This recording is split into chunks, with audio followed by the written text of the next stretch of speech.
Sir अगर ऐसे करेंगे तो हम भी नेक्स्ट टाइम इनकी बारी में बोलते रहेंगे।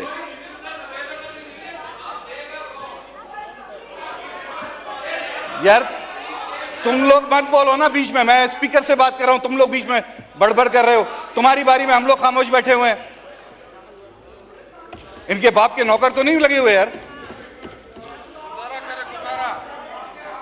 Order in the sir house. गलत है ना, हम लोग सुन रहे हैं उनकी बात तो। Order in the house please. भाई नो क्रॉस टॉक प्लीज। आप ये इस तरह होगा फिर हाउस एजन हो जाएगा, फिर आपको बोलने का मौका नहीं मिलेगा। तो काइंडली प्लीज शोर ना करें, अपनी टर्न पे बोलें, जिसको मिलेगा आपके कोलीग को मिलेगा, आप उनको पॉइंट्स बताएं। जी खत्म करें। मैंने अपना पॉइंट आपको दे दिया, आप मुझे ये बताएं रिस्पॉन्ड कौन करेगा। ठीक है जी, शुक्रिया जनाब स्पीकर साहब। अच्छा आपको इसके बाद आपको दे रहे हैं मौका। थैंक यू स्पीकर साहब। ये गुजारिश ये है, अब मेरी बारी जब आ गई तो 10 खड़े हो गए, जरा बात भी करने दें। जनाब speaker, Iranian president has been completing his trip to Pakistan. The nation has yet to hear from the government spokesperson as to what has been the outcome of the parleys between the two states about the Iran-Pakistan gas pipeline. Mr. Speaker, Pakistan's gas reserve can cater to a need for about 12 years. The total gas reserves, Mr. Speaker, I solicit your attention, please. Janab Speaker, थोड़ी सी तवज्जो दरकार है।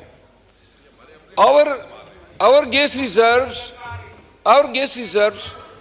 can cater to the nation needs for 12 years. In 2009, the government of Pakistan struck agreement with the Iranian government encompassing and undertaking the first phase of 780-kilometer gas pipeline, and out of which 80 kilometer was to be executed by the next 2 years. Despite the lapse of more than 16 years, the government of Pakistan has yet to materially come out with a plan as to whether the government is proceeding ahead with what was decided in the year 2009, number one. Last month, Donald Lu issued a statement threatening Pakistan that it has to go and abide by the sanctions which the American government has imposed over Iran. Now, the president of Iran is here, and the Iranian parliament has pressurized the government that if Pakistan fails to complete its part of the agreement by 2024, then we have to pay a penalty amounting to £18 billion. $18 billion. Now, when the president of Iran is here, and we welcome the visit of the brotherly Islamic country head, at the same time, the Pakistanis need gas supply, and through Iran gas pipeline, we expect that it will be at favorable rates, number one, and the supply will be firm. Because obviously, we are sharing the border, and almost 780 kilometers of the pipeline to the Gwadar will not encompass more length than what length has been consumed by the Bukti areas to the Lahore.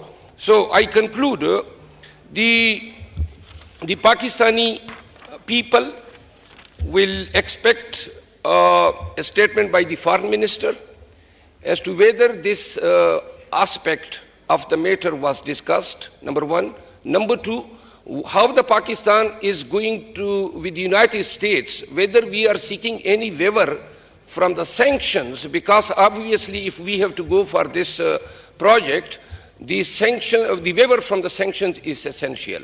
So through this house, I request that if the government can please elucidate and inform the Pakistanis as to whether the Pakistan is going ahead with the Iran gas pipelines, or in view of the statement issued by the Donald Lu last month, the Pakistanis should forget about the Iran gas pipeline, and after 12 years, right from today, after 12 years, Pakistanis will have no gas whatsoever.